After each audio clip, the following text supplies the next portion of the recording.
ఇశ్రాయేలు చేయు స్తోత్రముల మీద ఆసీనుడవై ఉన్న మా తండ్రి, నీకు వందనాలు చెల్లిస్తున్నాం. పరిశుద్ధుల యొక్క ఆరాధన మీద ఆసీనుడవై ఉండే మా దేవా, మా ఆరాధనలు మీరు అందుకోండి నాయన. అయ్యా, మా ఆరాధనలు మీ సన్నిధికి చేరిన ప్రభువా, నీ కృప ద్వారా మేమందరము నాయన నీ సన్నిధానముతో నింపబడడానికి సహాయం చేయండి. నీ వాక్కును పంపండి నాయనా, మా మధ్య మీరు నడవండి, మాతో మీరు మాట్లాడండి, మమ్మల్ని బలపరచమని ప్రార్థన చేస్తూ ఉన్నాం ప్రభువా. నీవు మాట్లాడితే మేము బ్రతుకుతాము నాయన. మమ్మల్ని బ్రతికించే మాటలు కావాలి, ధైర్యపరిచే మాటలు కావాలి, ఆదరించే మాటలు కావాలి, నూతన పరిచే మాటలు కావాలి. నీ వాగ్దానాలు నెరవేరే నీ యొక్క మాటలు మాకు కావాలి నా తండ్రి. నీకు స్తోత్రాలు చెల్లిస్తున్నాం. ఈ లోకంలో మేము ఎవరి మాటలు విన్నా బలహీనపడతామేమో, కానీ తండ్రి నీ మాట మాకు చాలునైనా. చనిపోయిన వారిని సహితము బ్రతికించే నీ మాటను నైనా మాలోనికి పంపమని ప్రార్థన చేస్తున్నాను ప్రభువా. నీ దాసుడను నీ పక్షంగా నిలబడి ఉన్నాను. చేరి ఉన్న అందరూ దీవించబడినట్లు, ఆశీర్వదించబడినట్లు పరలోక వర్తమానమును దయచేయండి ప్రభువా. నా బలహీనతను మీ రక్తంలో కాల్చివేసి నీ అగ్నితో నాయనా సంపూర్ణంగా దహించి వేసిన ప్రభువా, పుటము వేయబడిన నీ మాటలు, స్వచ్ఛమైన నీ మాటలు మందరికీ దయచేయమని యేసుక్రీస్తు వారి పరిశుద్ధ నామములో వేడుకొని ప్రార్థిస్తూ ఉన్నాను తండ్రి, ఆమేన్. ప్రియమైన దేవుని బిడ్డలారా, చేరి వచ్చిన మీ అందరికి కూడా మన ప్రభు అయిన యేసుక్రీస్తు వారి నామములో ప్రత్యేకమైన వందనాలు తెలియజేస్తున్నాను. ఈరోజు మనం చదువుకున్న దేవుని యొక్క వాక్యం నుండి యెహోషువ గ్రంథం 3వ అధ్యాయము 7వ వచనాన్ని ఒకసారి చదువుదాం. యెహోషువ గ్రంథం 3వ అధ్యాయము 7వ వచనాన్ని చదువుదాం. అప్పుడు యెహోవా యెహోషువతో ఇట్లా, నేను మోషేకు తోడై ఉండినట్లు నీకును తోడై ఉందునని ఇశ్రాయేలీలందరూ ఎరుగునట్లు నేడు వారి కన్నుల ఎదుట నిన్ను గొప్ప చేయ మొదలుపెట్టేదను. దేవునికి మహిమ కలుగునుగాక. నేడు వారి కన్నుల ఎదుట నిన్ను గొప్ప చేయ మొదలు పెట్టేదను. దేవాతి దేవుడు యెహోషువ గారితో అంటున్న మాట ఏంటంటే, నేడు వారి కన్నుల ఎదుట నిన్ను గొప్ప చేయ మొదలు పెట్టేదను. Today I will begin to exalt you in the sight of all Israel అన్నాడు. నేడు ఈరోజే ఇశ్రాయేలీలందరి ఎదుట నిన్ను గొప్ప చేయ మొదలు పెట్టేదను. మన దేవుడు తన ప్రజలైన వారిని గొప్ప చేసే దేవుడైన దేవుడు ఎందుకు మనల్ని పిలుచుకున్నాడు, ఎందుకు మనల్ని ఏర్పాటు చేసుకున్నాడు అంటే, ఆయన పిలుపులో, దేవుని పిలుపులో ఆయన బిడ్డలు గొప్ప చేయబడాలి. ఆయన బిడ్డలమైన మనందరం కూడా దేవుని దృష్టిలో ఒక దినాన్న గొప్ప చేయబడతాం. మనము దేవుని మాట వింటే, దేవునికి లోబడితే, దేవుని చిత్తము కొరకు కనిపెడితే, దేవుని సమయం వచ్చే వరకు గనక మనము వేచి ఉండగలిగితే, ఆయన మీద పూర్తిగా మనము ఆధారపడగలిగితే, ఆయన నడిపించే మార్గములో ఎన్ని కష్టాలు ఉన్నా, ఎన్ని అవమానాలు ఉన్నా, ఎన్ని నిందలు ఉన్నా సరే, దేవుని వైపు మనం చూస్తూ సాగుతూ ఉంటే, దేవుడు తన బిడ్డలైన వారికి ఇచ్చే వాగ్దానం ఏంటంటే, దేవుడు అందరి ఎదుట మనల్ని గొప్ప చేసే దేవుడై ఉన్నాడు. దేవునికి మహిమ కలుగునగాక. ఇశ్రాయేలు ప్రజలు షిత్తీము నుండి యోర్దాను దగ్గరకు వచ్చారు. షిత్తీము అనే ప్రాంతంలో 24,000 మంది ఇశ్రాయేలు ప్రజలు చనిపోయారు. 24,000 మంది ఇశ్రాయేలు ప్రజలు చనిపోతే ఆ ప్రజల యొక్క ఏడుపులు ఎలా ఉండుంటాయి, ఎంత నిరుత్సాహములో ఉండుంటారు. ఎన్ని కుటుంబాల్లో ఉన్న వ్యక్తులు చనిపోయారో, ఎంత రోధిస్తూ ఉన్నారో, ఎంతమంది దేవునికి వ్యతిరేకంగా మాట్లాడి ఉంటారో, ఎంతమంది దేవుని సేవకుడైన మోషేకు వ్యతిరేకంగా మాట్లాడి ఉండి ఉంటారో, నిరాశలో ఉండి ఉంటారు, నిస్పృహలో ఉండి ఉంటారు, ఒక్క అడుగు కూడా ముందుకు వెయ్యలేని పరిస్థితుల్లో ఉండి ఉంటారు. ఏ కుటుంబంలోనైనా ఒక వ్యక్తి చనిపోతే ఆ కుటుంబ పరిస్థితులు ఎలా ఉంటాయి? 24,000 మంది చనిపోయారు షిత్తీము అనే ప్రాంతంలో. ఆ షిత్తీము అనే ప్రాంతము నుండి యోర్దాను దగ్గరకు వచ్చిన తర్వాత దేవాతి దేవుడు యెహోషువతో మాట్లాడుతూ ఉన్నాడు. ప్రజలందరికీ చెప్పమన్నాడు, ఈ యోర్దానును దాటబోతూ ఉన్నాం, దేవుడు మన మధ్య అద్భుతమైన కార్యాలు చేయబోతూ ఉన్నాడు, గనుక మిమ్మల్ని మీరు పరిశుద్ధపరచుకొనండి. మిమ్మల్ని మీరు కనుక పరిశుద్ధపరుచుకుంటే ఆ దేవాది దేవుడు దిగి వచ్చి ఆయన గొప్ప కార్యాలు చేయబోతూ ఉన్నాడు. ఆయన చేయబోతూ ఉన్న కార్యముల ద్వారా మొట్టమొదటిగా దేవుడు యెహోషువను గొప్ప చేయ మొదలు పెట్టాడు. దేవునికి స్తోత్రం. యెహోషువ గారు మోషేకు పరిచారకుడిగా ఉన్నాడు. అనేక సంవత్సరాలు మోషే గారి దగ్గర పరిచర్య చేయటమే. మోషే గారు కొండ ఎక్కితే ఆయన కూడా కొండ ఎక్కేవాడు. మోషే గారు ఆ యొక్క ప్రత్యక్ష గుడారంలోకి వెళితే ఆయన ప్రత్యక్ష గుడారం దగ్గర ఉండేవాడు. మోషే గారు యుద్ధం చేయమంటే యుద్ధం చేసేవాడు. ఎన్నడూ మోషేకు వ్యతిరేకంగా ఒక మాట కూడా మాట్లాడలేదు. మోషే గారు వేగుల వారిగా పంపించినప్పుడు ఈయన కూడా వెళ్ళాడు, దేశాన్ని వేగులు చూడడానికి వెళ్ళాడు. ఎప్పుడు దైవికమైన మాటలే మాట్లాడాడు. దేవుడు యెహోషువ గారిని హెచ్చించే సమయము ఆసన్నమైనది. దేవునికి స్తోత్రం. దేవుని బిడ్డలుగా మనం దేవుడిచ్చే దీవెన కొరకు మాత్రమే ఎదురు చూడాలి. ప్రియమైన దేవుని బిడ్డలారా, దేవునిలోనికి వచ్చిన తర్వాత, దేవుని బిడ్డలుగా మనం మారిన తర్వాత, ఆ రక్షణ అనుభవాన్ని మనం పొందుకున్న తర్వాత, దేవునితో కలిసి మనం నడుస్తూ ఉంటుండగా ఆయన ఇచ్చే దీవెన, ఆయన ఇచ్చే గొప్పతనం కోసం మాత్రమే మనము ఎదురు చూడవలసిన వారమై ఉన్నాం. మనుషులు ఇచ్చే గొప్పతనాలు అవి శాశ్వతంగా ఉండవు.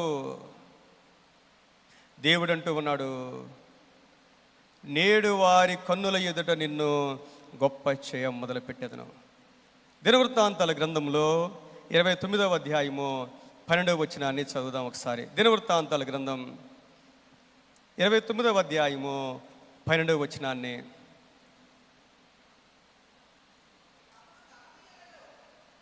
దినవృత్తాంతాల గ్రంథం 29వ అధ్యాయము 12వ వచనం. ఐశ్వర్యమును గొప్పతనమును నీ వలన కలుగును, నీవు సమస్తమును ఏలువాడవు, బలమును పరాక్రమమును నీ దానములు, హెచ్చించువాడవును, అందరికీ బలమిచ్చువాడవు నీవే. దావీదు తన వృద్ధాప్యములో తన అనుభవాన్ని తెలియచేస్తూ ఉన్నాడు. దావీదు కోరిక ఏంటంటే దేవునికి ఒక మందిరాన్ని కట్టాలి అని ఒక బలమైన కోరిక ఉండిపోయింది. కానీ దేవుడు దావీదు ద్వారా మందిరం కట్టబడ్డానికి అనుమతించలేదు. దావీదు కుమారుడైన సొలొమోను దేవుని మందిరాన్ని కట్టడానికి దేవుడు దావీదుకు ఒక వాగ్దానాన్ని చేశాడు. ఆ సమయంలో దావీదు గారు చేసిన పని ఏమిటంటే దేవుని మందిరానికి కావలసిన సమస్తాన్ని కూడా ఏర్పాటు చేశాడు. కావలసిన వెండి, బంగారము, ఇత్తడి, ఇనుము, కర్ర, కావలసిన వెలగలిగిన రాళ్ళు అన్నీ కూడా దావీదు గారు ఏర్పాటు చేశాడు. దావీదు ఏర్పాటు చేసి తన యుద్ధ ఉన్న అధికారులకు చెప్తూ ఉన్నాడు, దేవుడు మీలో ఎవరి హృదయాన్నైనా ప్రేరేపిస్తే మీరు కూడా దేవుని మందిరానికి ఏమైనా ఇవ్వమన్నప్పుడు వాళ్ళు కూడా పూర్ణ హృదయముతో ఇచ్చారు. కాబట్టి దావీదు అంటూ ఉన్నాడయ్యా, నీకు మందిరం కట్టడానికి మేమేపాటి వారము అంటూ దేవుడు అంట ఒక వ్యక్తికి ఐశ్వర్యాన్ని ఇచ్చే దేవుడు, గొప్పతనాన్ని కూడా దేవుడే ఇస్తాడు. ప్రియమైన దేవుని బిడ్డలారా, both riches and honour come from God only. దేవుని యొద్ద నుండి మాత్రమే ఐశ్వర్యము, గొప్పతనము కలుగుద్ది అని దావీదు గారు అంటూ ఉన్నట్లు మనం చూస్తా ఉన్నాం. ఈ రోజున మన దేవుడు మనల్ని గొప్ప చేసే దేవుడు. ఆయన మీద మనం ఆధారపడినప్పుడు, ఆయన కోసం మనం కనిపెట్టుకొని ఉన్నప్పుడు అందనంత ఎత్తులో దేవుడు తన బిడ్డలైన వారిని పెడతాడు. ప్రియమైన దేవుని బిడ్డలారా, మనం నమ్మాలి, ఆయన మాటలు మనం నమ్మాలి. ఆయన మాటలు మనం నమ్మితే ఏ స్థితిలో ఉన్నా సరే మన దేవుడు మనల్ని గొప్ప చేసే దేవుడు అనే సంగతిని మనం మర్చిపోకూడదు. ప్రియమైన దేవుని బిడ్డలారా, దేవాతి దేవుడు అబ్రహాము గారిని పిలిచినప్పుడు ఆదికాండము 12వ అధ్యాయము మొదటి 2 వచనాలు మనం చదివినప్పుడు దేవుడు అబ్రహామును పిలిచినప్పుడు ఆ పిలుపులోనే ఒక వాగ్దానాన్ని, ఒక ఆశీర్వాదాన్ని పెట్టాడు. చూడండి ఒకసారి ఆదికాండము 12వ అధ్యాయములో, యెహోవా నీవు లేచి నీ దేశము నుండి, నీ బంధువుల యొద్ద నుండి, నీ తండ్రి ఇంటి నుండి బయలుదేరి నేను నీకు చూపించు దేశమునకు వెళ్ళము. దేవుని యొక్క వాక్కు అబ్రహాము గారికి వచ్చింది. నీవు లేచి నీ దేశము నుండి, నీ బంధువుల యొద్ద నుండి, నీ తండ్రి ఇంటి నుండి బయలుదేరి నేను నీకు చూపించు దేశమునకు వెళ్ళుము. ఎంత కష్టం అండి! సమస్తాన్ని విడిచి వెళ్ళడం ఎంత కష్టం!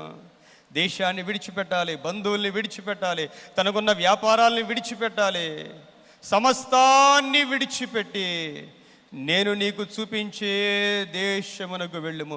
ఈ దేశాన్ని విడిచిపెట్టి మరొక దేశానికి వెళ్ళు. దేవుని యొక్క పిలుపు అది. ఆ పిలుపుతో పాటు 2వ వచనములో దేవుని యొక్క ఆశీర్వాదం చూస్తాం. నిన్ను గొప్ప జనముగా చేసి నిన్ను ఆశీర్వదించి నీ నామమును గొప్ప చేయుదును, నీవు ఆశీర్వాదముగా నందువు. చూడండి దేవుని యొక్క వాగ్దానం చూసారా? అబ్రహాముకి బిడ్డలు లేరు. బిడ్డలు లేని అబ్రహాముతో దేవుడు అంటూ ఉన్నాడు, నిన్ను గొప్ప జనముగా చేస్తాను. ఒకవేళ ఆ రోజుల్లో అందరూ అబ్రహాముని ఏమని మాట్లాడుకుంటూ ఉండేవారు. బిడ్డలు లేని వారి గురించి అనేక మంది చాలా తేలిగ్గా చులకనగా మాట్లాడేవారు ఉంటారు. కానీ దేవుడు అంటున్న మాట ఏంటంటే, నిన్ను గొప్ప జనముగా చేస్తాను, నిన్ను ఆశీర్వదిస్తాను, నీ నామమును గొప్ప చేయుదును. దేవునికి మహిమ కలుగునుగా. మన దేవుడు గొప్ప చేసే దేవుడు. ఆయన ఎవరిని కూడా తృణీకరించేవాడు కాదు. ప్రియమైన దేవుని బిడ్డలారా, ఎవరిని త్రోసివేసేవాడు కాదు. ఆయన పిలుపులోనే గొప్ప ఆశీర్వాదం ఉన్నది. అబ్రహాములో ఎన్నో బలహీనతలు ఉండి ఉండవచ్చు, ఎన్నో లోపాలు ఉండి ఉండవచ్చు. అలాంటి అబ్రహామును దేవుడు పిలుస్తూ ఉన్నాడు, నిన్ను గొప్ప చేస్తాను, నీ నామాన్ని గొప్ప చేస్తాను. ఆదికాండంలో 24వ అధ్యాయము 35వ వచనంకి వచ్చేసరికి, ఎలియాజరు బెతూయేలుతో అంటున్న మాటలు మనం చూస్తూ ఉంటాం. ఎలియాజరు బేరిషెబా నుండి నాహోరు పట్టణమునకు వచ్చాడు. ఆయన అబ్రహాము యొక్క కుమారుడైన ఇస్సాకుకు ఒక భార్యను వెతకటం కోసం వచ్చాడు. వచ్చిన ఎలియాజరు బెతూయేలుతో అంటున్న మాటలు చూడండి. యెహోవా నా యజమానుని బహుగా ఆశీర్వదించెను గనుక అతడు గొప్పవాడాయను. అతనికి గొర్రెలను, గొడ్లను, వెండి బంగారములను, దాసదాసీ జనమును, ఒంటెలను, గాడిదలను దయచేసెను. తన సేవకుడైన ఎలియాజరు తన యజమానుని గురించి చెప్తున్న మాటలు ఏంటంటే, యెహోవా నా యజమానుని బహుగా ఆశీర్వదించెను. ఎంత గొప్ప దేవుడు! ప్రియమైన దేవుని బిడ్డలారా, వాగ్దానాన్ని నిలబెట్టుకునే దేవుడు మన దేవుడు. ఇచ్చిన మాటను నిలబెట్టుకునే దేవుడు మన దేవుడు. ఆయన అబ్రాహాము గారు దేవుని పిలుపునకు లోపడ్డాడు. ఆయన దేవుని పిలుపునకు లోపడబట్టి దేవుడు అబ్రాహామును బహుగా ఆశీర్వదించాడు. అతడు గొప్పవాడయ్యాడంట, గొప్పవాడయ్యాడు. అబ్రాహాముకు కావలసిన సమస్తాన్ని దేవుడిచ్చాడు. అబ్రాహాము జీవితంలో ఎన్నో అవమానాలు ఉన్నాయి, ఎన్నో కష్టాలు ఉన్నాయి. 2 సార్లు భార్యను తీసుకుని వెళ్ళిపోయారు. చనిపోయే పరిస్థితులు. ఎంతో ఇష్టపడే లోతు వెళ్ళిపోయాడు. ఆస్తి అంతా పట్టుకొని వెళ్ళిపోయాడు. అబ్రాహాము జీవితంలో కష్టాలు ఉన్నాయి. ప్రియమైన దేవుని బిడ్డలారా, కానీ పిలిచిన దేవుడు నమ్మదగిన దేవుడు.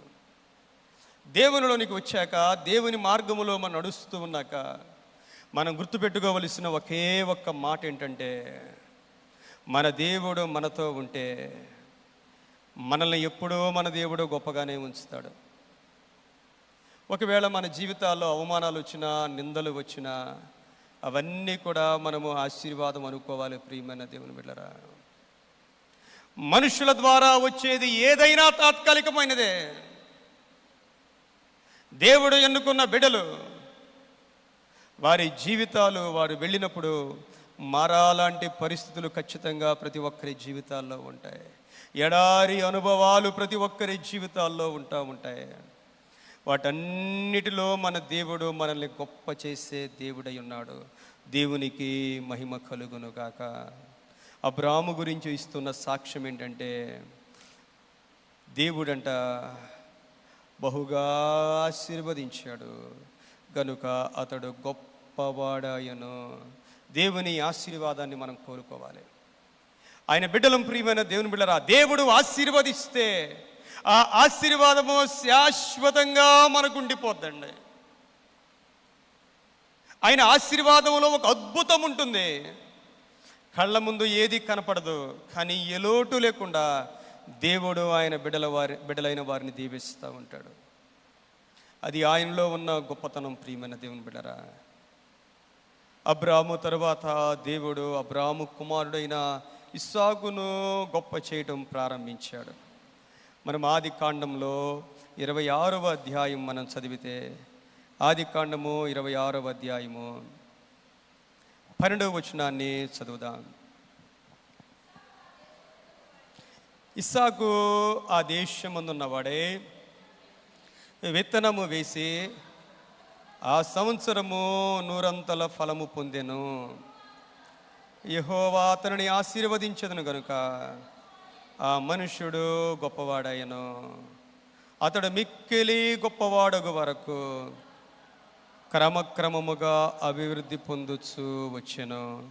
అతనికి గొర్రెల ఆస్తియు, గొడ్ల ఆస్తియు, దాసులు గొప్ప సమూహమును కలిగినందున ఫిలిస్తీయులు అతని యందు అసూయపడిరి. ఇస్సాకు కాలంలో కూడా కరువు వచ్చింది. మనం ఆలోచన చేస్తే చాలా భయంకరమైన పరిస్థితిలో ఇస్సాకు జీవితంలో, ఇస్సాకు నివాసం ఉంటున్న దేశాన్ని ఖాళీ చేసి ఫిలిస్తీయుల దేశానికి వచ్చాడు. ఫిలిస్తీయుల దేశంలో గెరారు అనే ప్రాంతానికి వచ్చాడు. ఎలా బ్రతకాలి?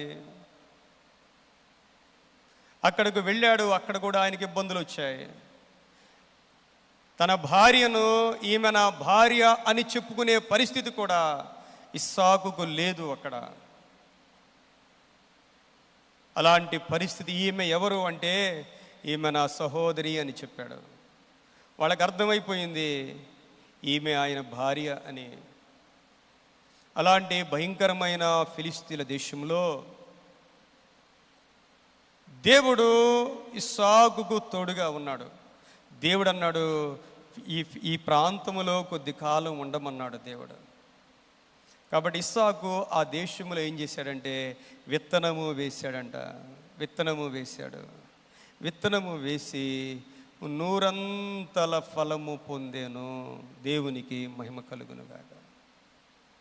దేవుని బిడ్డల్ని దేవుడు ఆశీర్వదించుకుంటాడు. మిగిలిన ప్రాంతమంతా కరువు వచ్చినా సరే, మిగిలిన ప్రాంతమంతా కూడా ప్రజలు భయముతో ఉన్నప్పటికీ కూడా ఆయన బిడ్డలైన వారిని దేవుడు ఆశీర్వదించే దేవుడు. ప్రియమైన దేవుని బిడ్డరా, యెహోవా అతనిని ఆశీర్వదించెను గనుక ఆ మనుష్యుడు గొప్పవాడాయను. చూడండి, యెహోవా అతనిని ఆశీర్వదించెను గనుక. ఒక్క దేవుని ఆశీర్వాదాన్ని మనం సంపాదించుకుంటే చాలు. దేవాని ఒక్కడివి నన్ను దీవిస్తే చాలు అన్న ఒక బలమైన కోరిక మనలో ఉంటే, దేవుడు ఆ వ్యక్తుల్ని 100 దీవించే దేవుడై ఉన్నాడు. 100 ఫలము పొందెను. ఆయన బిడ్డలు ఫలించాలి. ప్రియమైన దేవుని బిడ్డలు, ఆయన బిడ్డలమైన మనం ఫలించాలి. మనం ఫలించకపోతే దేవునికి అవమానము. యోహాను సువార్త 15వ అధ్యాయంలో యేసు ప్రభు చెప్పారు, నేను ద్రాక్షావల్లిని, మీరు తీగెలు అన్నారు. ఆ ద్రాక్షావల్లి ఫలిస్తేనే మీరు బహుగా ఫలించుట వలన నా తండ్రి మహిమపరచబడును అన్నారు యేసుక్రీస్తు ప్రభువారు. ఫలించకపోతే ఆ తీగలను ప్రభువారు కట్ చేసేస్తానన్నారు. ఫలించని ప్రతి తీగను కూడా మనం ఫలించాలి. ప్రియమైన దేవుని బిడ్డలారా, ఫలించాలి. అన్ని విషయాల్లో మనం దీవించబడాలి. దేవుని బిడ్డలైన వారు మనం అన్ని విషయాల్లో దీవించబడాలి అంటే మనము మొట్టమొదటిగా ఆత్మీయంగా ఫలించాలి. యేసు ప్రభువారు అన్నారు మత్తయి సువార్త 6వ అధ్యాయంలో, మొట్టమొదటిగా నా రాజ్యమును నీతిని వెతకండి అన్నాడు ఆయన. అన్నీ మీకు ఇస్తాడు ఆయన, అన్నీ మీకు ఇస్తాను, అన్ని ఆశీర్వాదాలు దేవుడు మనకిస్తాను ఉన్నాడు. మొట్టమొదటిగా ఆయన రాజ్యాన్ని, నీతిని మనము వెతికేవారుగా ఉండాలి. యోహాను పత్రిక 3వ పత్రికలో, ప్రియుడా నీ ఆత్మ వర్ధిల్లుచున్న ప్రకారము నీవన్నీ విషయములలో ఎదుగుచు సౌఖ్యముగా ఉండమంటాడు. నీ ఆత్మ వర్ధిల్లుచు ఉన్న ప్రకారము, ఆత్మీయ జీవితంలో మనం ఆత్మీయంగా ఎదుగుతూ ఉంటే, ఆత్మలో వర్ధిల్లుతూ ఉంటే, దేవుని బిడ్డలుగా ఈ లోకములో మనం జీవిస్తూ ఉంటే, దేవుని పని ఏమిటంటే మనల్ని అన్ని విషయాల్లో దీవిస్తాడు. ప్రియమైన దేవుని బిడ్డలారా, కొన్నిసార్లు మనం ఏం చేస్తామంటే దేవుణ్ణి పక్కన పెట్టి ఈ లోకములో మనము బాగా ఎదగాలి అని ఆశపడుతూ ఉంటాం. దేవుణ్ణి పక్కన పెట్టి ఏ రకంగా కూడా మనము ఆశీర్వదింపబడలేము. సామెతల గ్రంథం 10వ అధ్యాయం 22వ వచనములో, యెహోవా ఆశీర్వాదము ఐశ్వర్యమిచ్చును, నరుల కష్టము వలన అది అధికము కాదు. యెహోవా ఆశీర్వాదము ఐశ్వర్యమిచ్చును. దేవుడు ఒక వ్యక్తిని గనక దీవిస్తే ఆ వ్యక్తి బహుగా దీవించబడతాడు. ఈ సంగతులు మనం జ్ఞాపకం చేసుకోవాలి. ప్రియమైన దేవుని బిడ్డలారా, బైబిల్ గ్రంథంలో ఒక కుటుంబం ఉన్నది. బెత్లెహేమును విడిచి మోయాబు దేశానికి వెళ్ళారు. ఏదో సంపాదించుకుందామని వెళ్ళారు. ఎలీమెలెకు, నయోమి, 2 బిడ్డలు. ఏదో సంపాదించుకుందామని వెళితే వాళ్ళు ఏమీ సంపాదించుకోకపోగా భర్త చనిపోయాడు, 2 కుమారులు చనిపోయారు. ఒంటరి వ్యక్తిగా మిగిలిపోయింది ఆమె. దేవుణ్ణి విడిచిపెట్టి ఈ లోకములో మనం ఏది కూడా సంపాదించలేం. మన ప్రతి ఆశీర్వాదము కూడా దేవునిలోనే ఉన్నది. మనం నమ్మాలి. ప్రియమైన దేవుని బిడ్డలారా, ఆత్మీయంగా మనము ఎదగాలి. దేవునిలో మనము ఎదగాలి. దేవుని ఉద్దేశం, దేవుని కోరిక ఏంటంటే ఆయన బిడ్డలైన వారు బహుగా దీవించబడాలి. దేవునికి మహిమ కలుగునుగాక. బైబిల్ గ్రంథంలో దేవుని ద్వారా దీవించబడి గొప్ప చేయబడిన వారు కొద్దిమంది ఉన్నారు. దినవృత్తాంతాల గ్రంథం 2వ గ్రంథంలో మనకి యెహోషాపాతు కనపడతాడండి. ఆసా కుమారుడైన యెహోషాపాతు 2వ దినవృత్తాంతాల గ్రంథం 17వ అధ్యాయంలో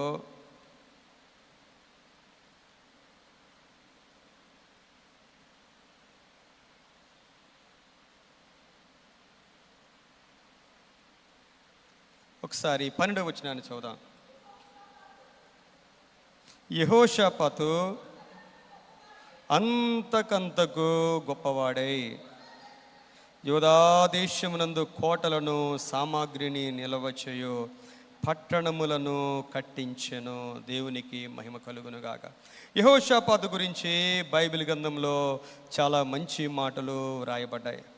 17వ అధ్యాయము 3వ వచనములో, యెహోవా అతనికి సహాయుడై ఉండగా యెహోషాపాతు తన తండ్రి అయిన దావీదు ప్రారంభ దినాలలో నడిచిన మార్గమందు నడుచుచు బయలుదేవతను ఆశ్రయింపక తన తండ్రి దేవుని ఆశ్రయించుచు ఇశ్రాయేలు వారి చర్యలను వెంబడించక ఆయన ఆజ్ఞలను అనుసరించి నడిచెను. కాబట్టి యెహోవా అతని చేత రాజ్యమును స్థిరపరిచెను. యోధా వారందరూ యెహోషాపాతునకు పన్ను ఇచ్చుచుండిరి. అతనికి ఐశ్వర్యమును ఘనతయు మెండుగా కలిగెను. దేవునికి మహిమ కలుగునుగాక. కారణం ఏంటంటే దావీదు నడిచిన మార్గములో ఆయన నడిచాడు. దావీదు ఆశ్రయించిన దేవుణ్ణి ఆశ్రయించాడు. ఆయన ఆజ్ఞలను అనుసరించి నడిచాడు. కాబట్టి దేవుడు ఆయన రాజ్యాన్ని స్థిరపరిచాడు. ఆయనకు ఐశ్వర్యాన్ని మెండుగా దేవుడు కలుగ చేశాడు, ఘనతను మెండుగా కలుగ చేశాడు. ఆయన ఇంకా దేవుని యందు తన మనస్సునంట దృఢపరుచుకున్నాడు. అంత మాత్రమే కాదు, దేవుని యొక్క వాక్యము ధర్మశాస్త్రాన్ని బోధించడానికి కొద్ది మందిని ఏర్పాటు చేసుకున్నాడు. చుట్టుపక్కల దేశం వారందరూ కూడా ఆయనకు పన్నిస్తూ ఉన్నారు. చూడండి, దేవుడు ఒక వ్యక్తిని దీవించాలి అంటే ఆయన మార్గములో నడిస్తే చాలు. ప్రియమైన దేవుని బిడ్డలారా, ఆయన మార్గంలో, ఆయన వాక్య ప్రకారం మనం నడవగలిగితే, ఆయన ప్రేమించగలిగితే దేవుడు ఆ వ్యక్తిని గొప్ప చేసే దేవుడై ఉన్నాడు. ఎన్ని కష్టాలు వచ్చినా, ఆత్మీయ జీవితంలో మనకు వచ్చే ప్రతి కష్టం కూడా ఒక్కొక్క మెట్టు మనకి పైకెక్కడానికే దేవుడు వాటిని వాడతాడు. మొర్దెకై జీవితాన్ని మనం చదివినప్పుడు మనకు అదే అర్థమవుతూ ఉంటుందండి. మొర్దెకై అంటాడు, నేను యూదుణ్ణి కనుక అన్యునికి తల వంచను అంటాడు. ఆయన తల వంచింది లేదు, వంగింది లేదు, నమస్కరించింది లేదు.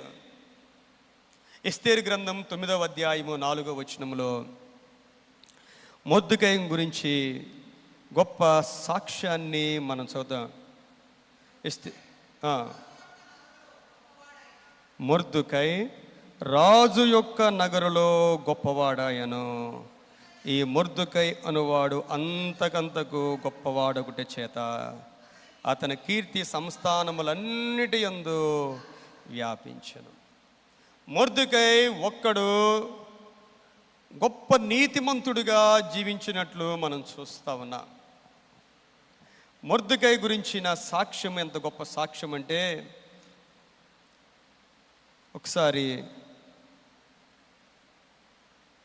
3వ అధ్యాయం ఎస్తేరు గ్రంథంలో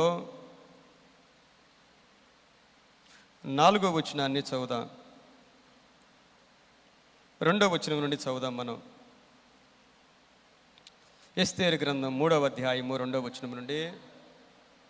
కాబట్టి రాజు గుమ్మమునున్న రాజసేవకులందరూ రాజాజ్ఞానుసారముగా మోకాళ్ళుని హామానునకు నమస్కరించిరి. మొర్దెకై వంగకయో నమస్కారము చేయకయో నుండగా రాజు గుమ్మమునున్న రాజసేవకులు, నీవు రాజాజ్ఞను ఎందుకు మీరుచున్నావని మొర్దెకైను అడిగిరి. ఈ ప్రకారము వారు ప్రతిదినము అతనితో చెప్పుచూ వచ్చినను అతడు వారి మాట చెవిని పెట్టకపోయాను గనుక వారు మొర్దెకై యొక్క మాటలు స్థిరపడునో లేదో చూతుమని దాని హామానునకు తెలిపిరి. ఎలయనగా అతడు, నేను యూదుడను కనుక ఆ పని చేయజాలనని వారితో చెప్పి ఉండెను. చూడండి ఎంత గొప్ప మాట. నేను యూదుణ్ణి కనుక, ఈ రోజున నేను క్రైస్తవుణ్ణి కనుక, నేను దేవుని బిడ్డను కనుక అందరూ చేసిన పని మొర్దెకై చేయలేదండి. హామాను, దుష్టుడైన హామానుకు అందరూ నమస్కరిస్తూ ఉన్నారు, అందరూ వంగి నమస్కరిస్తూ ఉన్నారు. ఒక్క మొర్దెకై తప్ప. దేవునికి మహిమ కలుగునుగాక. ఎంత కష్టమండి, దేవుని కోసం నిలవబడ్డం చాలా కష్టమండి. వెంటనే హామాను, ఈ మొర్దెకై ఏ జాతివాడు, ఏ దేశపు వాడు, ఈ మొర్దెకైని అతని జాతి వారందరినీ సంహరించడం చాలా తేలికైన పని అనుకున్నాడు. అనుకొని రాజు దగ్గరికి వెళ్ళి, రాజా, మన 127 సంస్థానములలో ఒక జాతి వారు ఉన్నారు, వారు రాజ ఆజ్ఞను పాటించడం లేదు, వారుండడం నీకు శ్రేయస్కరం కాదు అన్నాడు. కాబట్టి వారిని నిర్మూలించడానికి రాజు ఖజానాలో నుండి వెండిని తూచి ఇవ్వమన్నాడండి. రాజుగారు వెంటనే తన ఉంగరాన్ని హామానుకి ఇచ్చాడు. చూసారా, దేవుని కొరకు నీతిగా ఉన్నందుకు, దేవుని వాక్యానుసారముగా జీవించినందుకు ఒక్క మొర్దుకైను బట్టి 127 సంస్థానములలో ఉన్న యూదులందరి మీదికి కూడా గొప్ప ఉపద్రవం వచ్చింది. యూదులు ఎక్కడ ఉన్నా సంహరించబడాలి, ఎక్కడ ఉన్నా సంహరించబడాలి. అయినా మొర్దెకై తల వంచలేదండి. మొర్దెకై తల వంచలేదు. వెంటనే తన బట్టలన్నీ చించుకున్నాడు, గోనె పట్టా కట్టుకున్నాడు, ధూళి వేసుకున్నాడు, మహారోదనతో ఏడుస్తూ ఉన్నాడు. రాజు గుమ్మము దగ్గరికి వెళ్ళాడు. ఎస్తేరు గారు కబురు పెట్టారు, మంచి బట్టలు పంపించింది, విషయం చెప్పాడు. దేవుడు ఈ సమయం కోసమే నిన్ను తీసుకుని వచ్చాడేమో. ఈ సమయంలో నీవు మౌనంగా ఉంటే దేవుడు మరి ఒక దిక్కు నుండి సహాయం చేస్తాడు. చూసారా, దేవుని బిడ్డలారా, ఎంత విశ్వాసం దేవుని మీద, దేవుని మీద మొర్దెకైకి ఎంత విశ్వాసం ఉన్నదో మనం చూస్తా ఉన్నా. ఒక్క మొర్దెకై కోసం యూదులందరూ సంహరింపబడాలి అనే ఒక ఆజ్ఞ.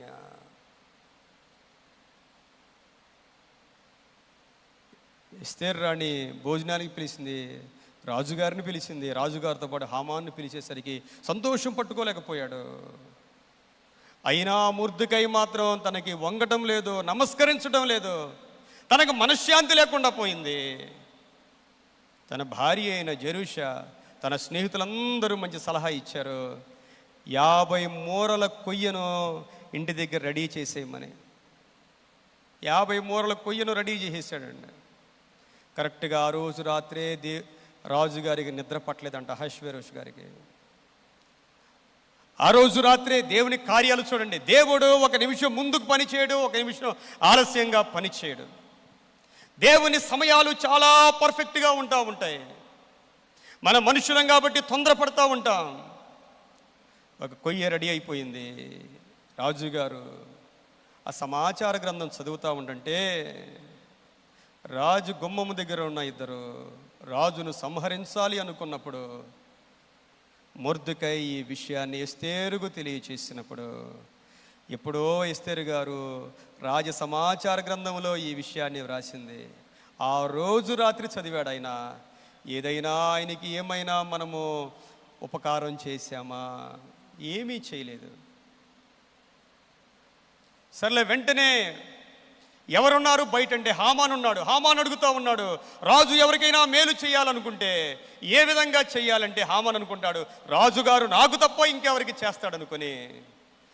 రాజు ఎవరినైనా గణపరచాలంటే రాజుగారి గుర్రం మీద ఎక్కించాలి, రాజుగారి యొక్క వస్త్రాలు తొలగించాలి, రాజుగారి యొక్క కిరీటం పెట్టాలి. పెట్టి గనులైన వారు ముందు రాజు హెచ్చించువాడు ఈ విధంగా ఉంటాడని పలుకుతూ ఉండాలంటే, అయితే నువ్వు ఈ పని నువ్వే చెయ్యాలి. ఎవరికి చెయ్యాలి? మొర్దెకైకి చెయ్యాలి. ఎంత గొప్ప దేవుడండి ఆయన! ఎంత గొప్ప దేవుడు! ప్రియమైన దేవుని బిడ్డలారా, ఆయన ప్రణాళికలు ఎంత గొప్పగా ఉంటాయి.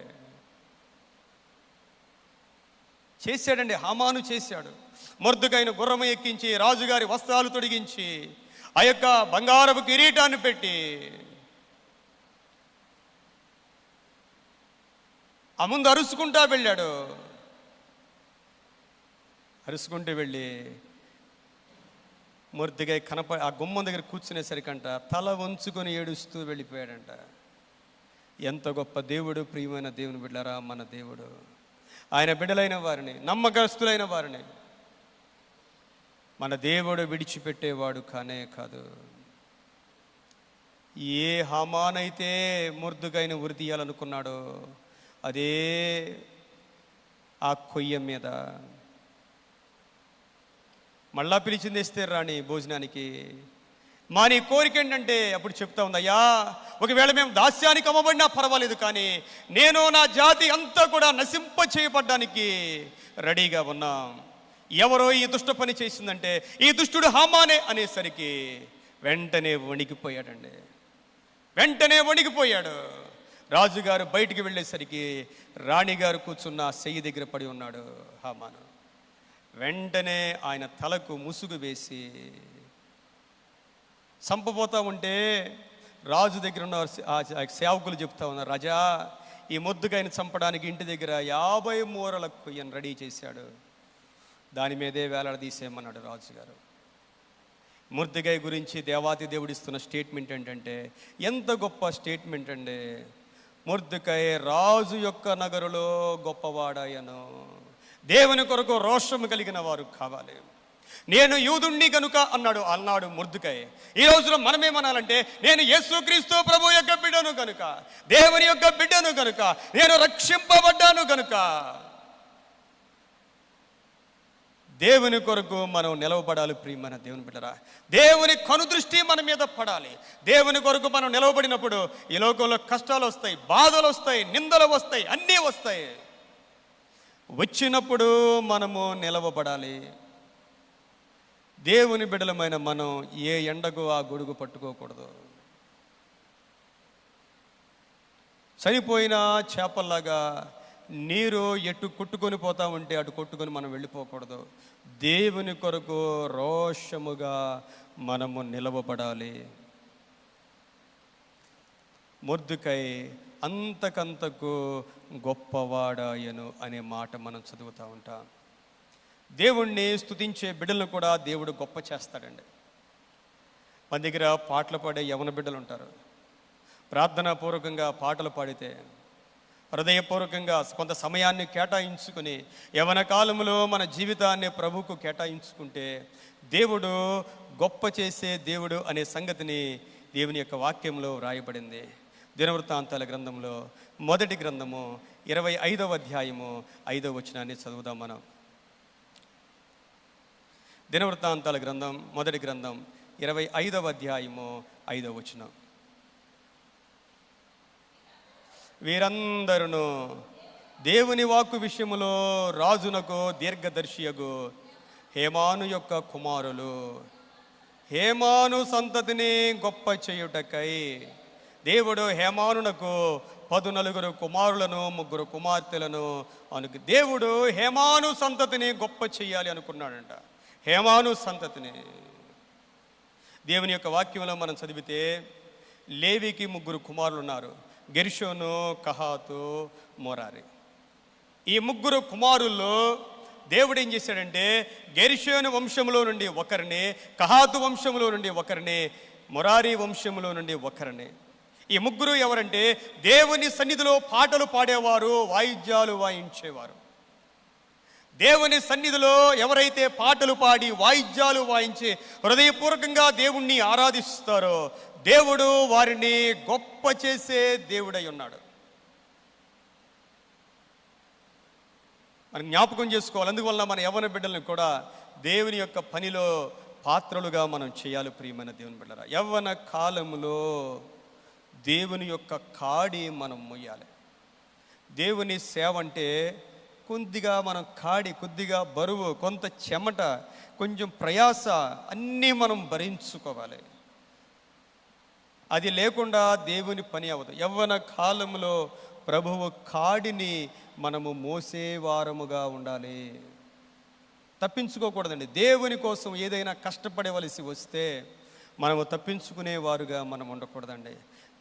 దేవుడు హేమాను సంతతిని ఆశీర్వదించి గొప్ప చేసిన వాడుగా మనం చూస్తామన్నా. పాత నిబంధన గ్రంథంలో దేవుడు యోబు గారి గురించి కూడా ఇదే మాటలు చెప్పాడండి. యోబు గ్రంథం 1వ అధ్యాయంలో యోబు గురించిన మంచి మాటలు, ప్రారంభంలోనే గొప్ప మాటలు మనం చదువుతూ ఉంటాం యోబు గారి గురించి. ఊజు దేశమునందు యోబు అను ఒక మనుషుడు ఉండెను. అతడు యథార్థవర్తనుడును న్యాయవంతుడునై దేవుని యందు భయభక్తులు కలిగి చెడుతనమును విసర్జించినవాడు. అతనికి 7 కుమారులు 3 కుమార్తెలను కలిగిరి. అతనికి 7,000 గొర్రెలు, 3,000 ఒంటెలు, 500 జతల ఎడ్లను, 500 ఆడు గాడిదలను, బహుమంది పనివారును అతనికి ఆస్తిగా నుండెను. గనుక తూర్పు దిక్కు జనులందరిలో అతడే గొప్పవాడుగా ఉండెను.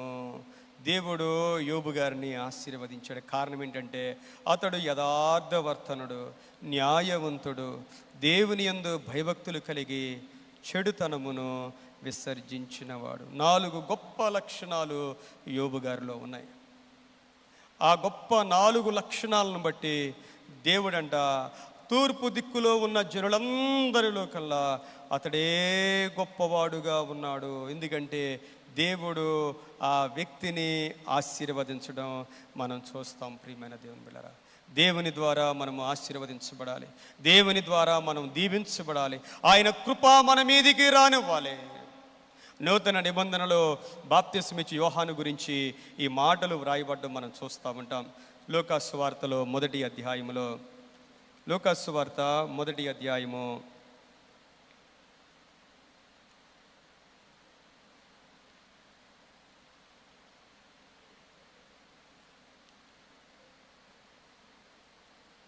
13వ వచనం నుండి,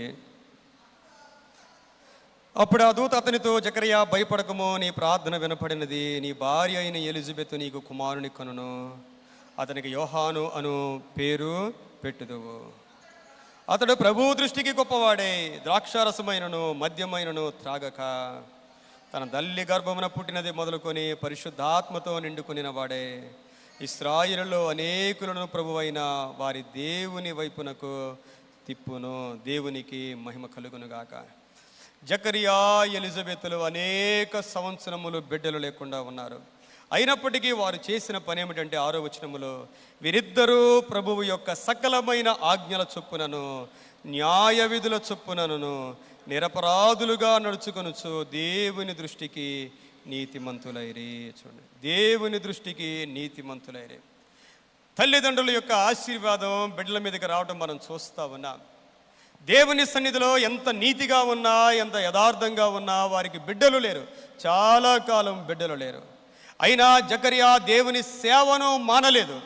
తన యొక్క తరగతి క్రమము చొప్పున దేవుని మందిరములో దేవుణ్ణి ఆరాధించడానికి వెళ్ళాడు. దేవుని యొక్క దూత ప్రత్యక్షమై జకరియాతో మాట్లాడడం మనం చూస్తా ఉన్నా.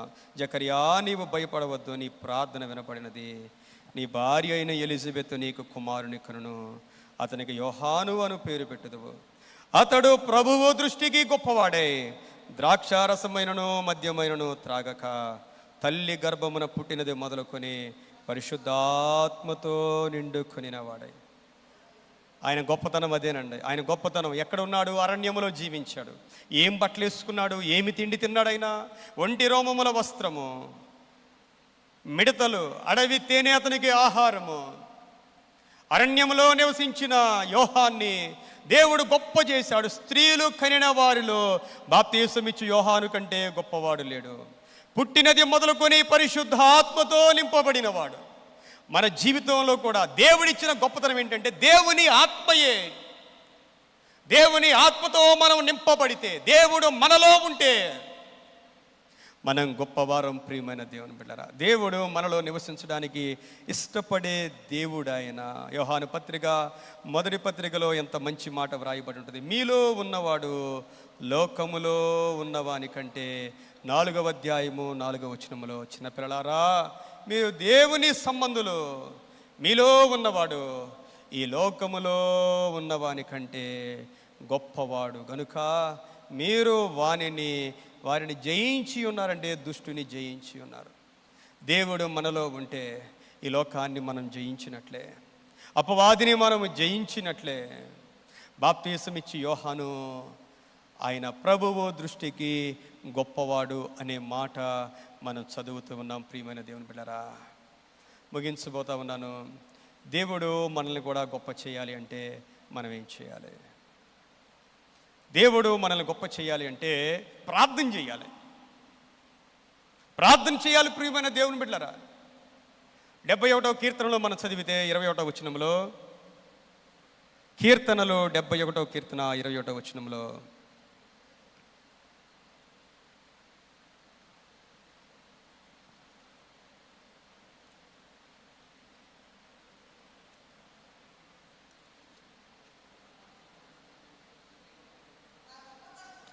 నా గొప్పతనమును వృద్ధి చేయుము, నా తట్టు మరలి నాకు నెమ్మది కలుగ చేయుము.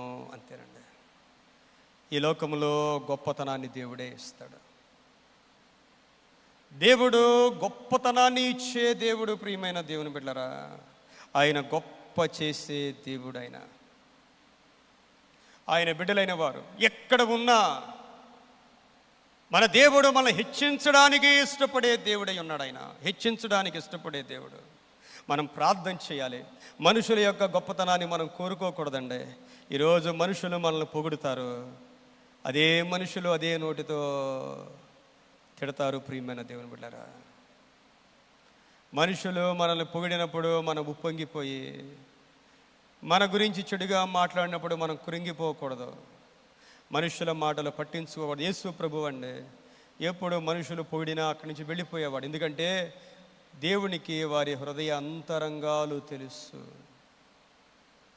దేవుడు గనక ఒక మనిషిని గొప్ప చేస్తే దానిని ఆపగలిగిన వారు ఈ ప్రపంచంలో ఎవ్వరూ లేరు. ప్రియమైన దేవుని బిడ్డలారా, రెండవది, ఈరోజు మనం చదివిన మత్తయి సువార్త 18వ అధ్యాయము 4వ వచనాన్ని మనం చదివినప్పుడు శిష్యులు అడిగారు, అయ్యా మాలో ఎవరు గొప్పవారు అని అడిగారు. పరలోకములో ఎవరు గొప్పవారు అని అడిగితే ప్రభు అన్నారు, కాగా ఈ బిడ్డ వలె తన్ను తాను తగ్గించుకుని వాడెవడో వాడే పరలోక రాజ్యములో గొప్పవాడు. ఈ బిడ్డ వలె తన్ను తాను తగ్గించుకుని వాడెవడో వాడే పరలోక రాజ్యములో గొప్పవాడు. యేసు ప్రభు అన్నాడు, మనల్ని మనం తగ్గించుకోవటం అలవాటు చేసుకోవాలి. ప్రభువులోకి వచ్చాక ప్రియమైన దేవుని బిడ్డలారా, మనం కొన్ని నేర్చుకోవాలి. మనం నేర్చుకోవలసిన ప్రాముఖ్యమైన సత్యాలు ఏంటంటే, మనం మన తోటి వారిని హెచ్చించాలి. ఇది దేవుని యొక్క వాక్యం. ఇది మన తోటి వారిని తృణీకరించకూడదు, వారిని గురించి మనము తీర్పు తీర్చకూడదు. ఎప్పుడైతే మనం తోటి వారిని తృణీకరిస్తామో, బైబిల్ గ్రంథం అంతట్లో కూడా తృణీకరించేవారే నష్టపోయారు. మనం ఎక్కడ చదివినా సరే తోటి వారిని ప్రేమించాలి, హెచ్చించాలి, ఘనపరచాలి. మనల్ని మనం తగ్గించుకోవాలి. దేవుని ఆత్మ మనలో ఉన్నప్పుడు పరిశుద్ధాత్మ దేవుడు చేసే పని ఏమిటంటే మనల్ని కూడా ప్రభువు యొక్క స్వరూపములోనికి మారుస్తాడు. ఫిలిప్పీయులకు రాసిన పత్రిక 2వ అధ్యాయంలో మనం చదివితే, క్రీస్తు యేసునకు కలిగిన ఈ మనస్సును మీరును కలిగి ఉండుడి. ఆయన దేవుని స్వరూపము గలవాడై ఉండి దేవునితో సమానముగా నుండుట విడిచిపెట్టకూడని భాగ్యమని ఎంచుకొనలేదు. కానీ ఏం చేశాడు ఆయన మనుషుని పోలికగా పుట్టి దాసుని స్వరూపము ధరించుకొని ఆయన తను తానే రిక్తునిగా చేసుకున్నాడు. ఎంతగా అంటే మరణము పొందే అంతగా, శిలువ మరణము పొందే అంతగా పరిశుద్ధాత్మ దేవుడు కూడా మనల్ని ప్రభువు యొక్క రూపంలోనికి మారుస్తాడు. తగ్గింపు రావాలి ప్రియమైన దేవుని బిడ్డలారా. ఎవరిలోనైతే తగ్గింపు వచ్చుద్దో మనం జ్ఞాపకం చేసుకోవాలి, దేవుడు ఆ మనిషిని హెచ్చిస్తూ ఉన్నాడు అని మనం అనుకోవాలి. మనలోనికి గనక ఆ తగ్గింపు వస్తే, ఆ ఆత్మ మనలోనికి వస్తే, ప్రభువు యొక్క మనస్సు గనక మనలోనికి వస్తే, ప్రభువు తను మనల్ని హెచ్చించడం ప్రారంభించాడు అని మనం గుర్తుంచుకోవాలి. మన దేవుడు మనల్ని హెచ్చించే దేవుడు. దేవునికి మహిమ కలుగునుగాక. దేవుని ద్వారా మనందరం గొప్ప చేయబడాలి. అది దేవుని కోరిక. అది ఈరోజు మనం చదివిన వాక్యం అదే. దేవుడు యెహోషువ గారితో అన్నారు, నేడు వారి కన్నుల ఎదుట నిన్ను గొప్ప చేయ మొదలు పెట్టేదను, గొప్ప చేయ మొదలు పెట్టేదను. దేవునికి స్తోత్రం. ప్రియమైన దేవుని బిడ్డలారా, ఆయన మనలో ఒక్కరిని కూడా ఆయన తక్కువ చేసేవాడు కాదు, ఒక్కరిని కూడా తక్కువ చేసేవాడు కాదు. గొప్ప చేసే దేవుడై ఉన్నాడు. దేవునికి మహిమ కలుగును గాక. ఈ వారంలో విజయవాడ వెళ్ళాను. మా నాన్నగారి యొక్క జ్ఞాపకార్థ కూడిక ఉండి విజయవాడలో ప్రియమైన దేవుని బిడ్డలారా, మన సంఘంలో ఉన్న మరి ప్రిన్సిపల్ గారు, ఆమెకి దేవుడు గొప్ప సన్మానం చేశారు. నేను అక్కడ వెళితే, విజయవాడ వెళితే తుమ్మలపల్లి కళాక్షేత్రంలో వారికి 3 వచ్చినాయి. వారికి వారి స్కూల్లో 10th క్లాస్లో 100% వచ్చింది. Inter first year, inter second year కూడా ఫస్ట్ టైము 100% వచ్చింది. మరి వారు మినిస్టర్ గారి చేతుల మీదుగా వారికి దేవుడు అవార్డు ఇచ్చారు. మన సంఘంలో వారు ఉండడం చాలా సంతోషంగా, దేవుని యొక్క సేవకునిగా నేను చాలా సంతోషపడతా ఉన్నాను. ప్రియమైన దేవుని బిడ్డలారా, దేవుడు వారికి మంచి ఆరోగ్యాన్ని ఇచ్చి ఇంకను దీవించాలని కోరుకుంటూ మరి దేవుడి కొద్ది వాక్యాన్ని దీవించి ఆశీర్వదించును గాక. చిన్న ప్రార్థన చేసుకుందాం. పరిశుద్ధుడా, ప్రేమ కలిగిన తండ్రి, నీకు వందనాలు, స్తుతులు, స్తోత్రాలు చెల్లిస్తా ఉన్నా. నీవు గొప్ప చేసే దేవుడమైనందుకు నీకు వందనాలు నాయనా. నీ బిడ్డలైన వారు ఎక్కడ ఉన్నా నువ్వు హెచ్చిస్తావు, నువ్వు దీవిస్తావు, నువ్వు ఆశీర్వదిస్తావు నాయనా. మేము కూడా నీ దీవెనలు పొందుకునే కృప మాకు దయచేయండి. నీ మీద ఆధారపడే కృప మాకు దయచేయండి. యేసు రాజా, ఈరోజు విన్న వాక్యము నాయనా ప్రతి ఒక్కరి జీవితంలో ఒక ప్రేరేపణగా ఉండడానికి నీ ఆత్మ ద్వారా అభిషేకించమని ప్రార్థన చేస్తావన్నా. కింద పడిన వారిని పైకి లేవనెత్తండి, కృంగిన వారిని బలపరచండి, నూతన పరచండి, నూతన అభిషేకాన్ని మీరు దయచేయండి నాయనా. నీకు స్తోత్రాలు చెల్లిస్తూ సమస్త మహిమ, ఘనత, ప్రభావములు మీకే ఆరోపిస్తూ యేసుక్రీస్తు వారి పరిశుద్ధ నామములో వేడుకొని ప్రార్థిస్తూ ఉన్నాను. ప్రేమ కలిగిన పరలోకపు తండ్రి, ఆమేన్. సమస్త జ్ఞానమునకు మించిన దేవుని సమాధానము యేసుక్రీస్తు వలన మీ హృదయములకును తలంపులకును కావలియుండును గాక. ఆమేన్. ఈ సమయంలో మన ట్రెజరర్ గారు వారి యొక్క బృందం వచ్చి కానుకలు స్వీకరించవలసిందిగా ఆహ్వానిస్తూ ఉన్నాను.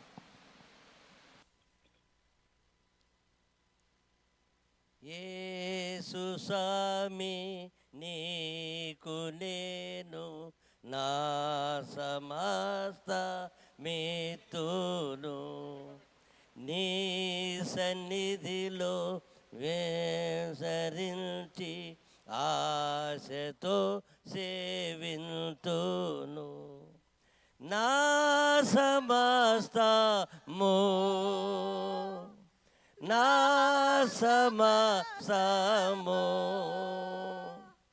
నా సురక్ష కానికేతు నా సమస్తము.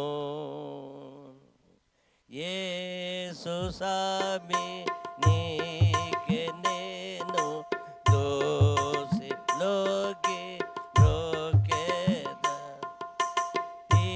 తీసివేతు లోక ఆశలు యేసు తెచ్చు మీ పూడే. నా సమస్తము నా సమస్తము నా సురక్ష కానికేతు నా సమస్తము. నేను నీవాడను యేసు, నీవును నా వాడవు. నీవు నేను ఏకమాయే, నీ శుద్ధాత్మ సాక్ష్యము నా సమస్తము నా సమస్తము నా సురక్ష కానికేతు నా సమస్తము.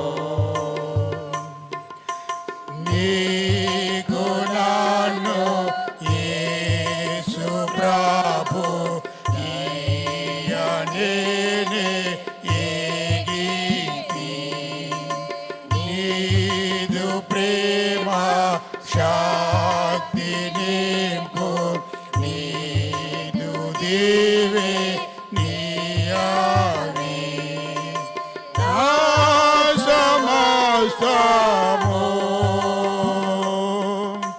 నా సమస్తము నా సురక్ష కానికేతు నా సమస్తము. యేసు నీదే నా సర్వస్తి,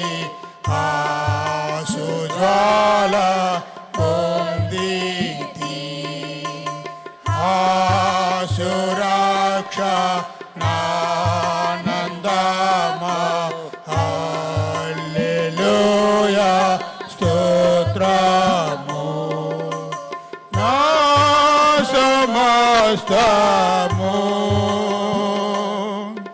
నా సమస్తము నా సురక్ష కానికితు నా సమస్తము యేసుని నీకే నేను దోషిలోకి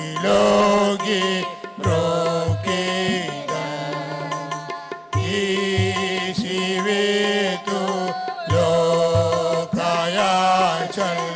యేసు చేర్చు మీ పూరి నా సమస్తము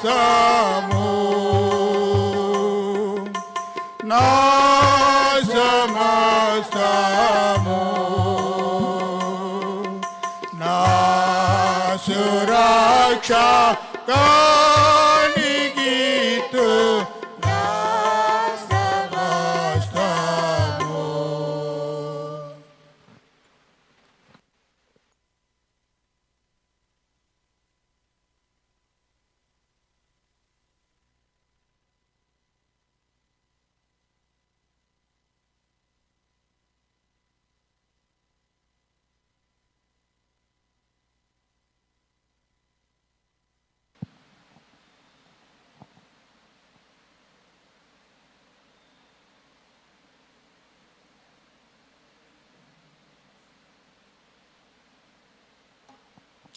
మనందరం లేచి నిలబడి కానుకల కొరకు ప్రార్థన చేద్దాం. ప్రత్యేకమైన ప్రార్థన అవసరత ఉన్న వారి కోసం కూడా సమయంలో ప్రార్థన చేద్దాం. ప్రభువా, నీకు వందనాలు చెల్లిస్తూ ఉన్నాము నాయనా. మీరు మా జీవితాల్లో చేస్తూ ఉన్న ప్రతి మేలు కొరకు, కృప కొరకై నీకు వందనాలు. నీవు నమ్మదగిన దేవుడవు నాయనా. అయా, బిడ్డలను ప్రేమించి ఇచ్చిన ఉద్యోగాల కొరకు వందనాలు, వ్యాపారాల కొరకు వందనాలు, నువ్వు దీవించిన మీ దీవెనంతటి కొరకై వందనాలు. అయా, మేము కూడా నిన్ను ప్రేమిస్తున్నాయినా ఆ ప్రేమకు గుర్తుగా బిడ్డలు సమర్పించిన కానుకలు, దశమ భాగములు, ప్రథమ ఫలములు, ప్రతిష్టార్పణలు అన్నిటి కొరకై నీకు వందనాలు. ఇవ్వబడినన్నావు, ఆకాశపు వాకిళ్ళు విప్పుతానన్నావు, నూరంతల ఆశీర్వాదాన్ని ఇస్తాను వాగ్దానం చేసిన మా దేవుడవు గనక మీరే దీవించి ఆశీర్వదించండి, సమృద్ధిని దయచేయండి నా ప్రభువా. నీకు వందనాలు ప్రభువా. మా సంఘంలో ఉన్న బిడ్డలందరి కొరకు ప్రార్థన చేస్తామన్నా. ఎవరైనా అనారోగ్యంతో ఉంటే ముట్టి స్వస్థపరచండి. ఆత్మీయ జీవితంలో పోరాటాల్లో ఉండే గొప్ప జయమును మీరు దయచేయండి నాయన. చదువుకునే బిడ్డలకు జ్ఞానాన్ని ఇవ్వండి, ఉద్యోగస్తులకు ఉద్యోగంలో సంతోషాన్ని ఇవ్వండి, ప్రమోషన్ల కొరకు ఎదురు చూస్తున్న వారు, ట్రాన్స్ఫర్ల కొరకు ఎదురు చూస్తున్న వారికి మీ సహాయము దయచేయమని ప్రార్థిస్తున్నాం. పెద్దల్ని జ్ఞాపకం చేసుకోండి, వృద్ధుల్ని జ్ఞాపకం చేసుకోండి, వారిని ముట్టండి, మంచి ఆరోగ్యము దయచేయండి నా ప్రభువా. వివాహాల కొరకు ఎదురు చూస్తున్న బిడ్డలకు మంచి సంబంధాలు మీరు దయచేయమని ప్రార్థిస్తున్నాం. ముఖ్యంగా తండ్రి నాయన మాకు అడ్వైజర్ అందరినీ మీరు దీవించండి, ఆరోగ్యాలు ఇవ్వండి, క్షేమాన్ని ఇవ్వండి. వారి నీ కొరకు పడిన ప్రయాసంతటిని బట్టి దేవా నురంతులుగా వారి కుటుంబాలను మీరు దీవించండి. మా కార్యవర్గాన్ని దీవించండి నా ప్రభువా. డేకన్ బోర్డ్ మెంబర్స్ అందరినీ మీరు దీవించండి ప్రభువా. కుటుంబాలుగా దీవించి మీరు ఆశీర్వదించండి. ఈ భయంకరమైన ఎండల్లో నా ప్రభువా అందరికీ మీ కాపుదల దయచేయమని ప్రభువా మేమందరము నీ బిడ్డలుగా జీవించడానికి సహాయం చేయండి. పాపములో, శాపములో, అపవాది ఉచ్చులో పడిపోకుండా మా చుట్టూ మీ కంచె వేయమని సమస్త మహిమా, ఘనత, ప్రభావం మీకే ఆరోపిస్తూ యేసుక్రీస్తు వారి పరిశుద్ధ నామములో వేడుకొని ప్రార్థిస్తూ ఉన్నాను ప్రేమ కలిగిన పరలోకపు తండ్రి. ఆమేన్.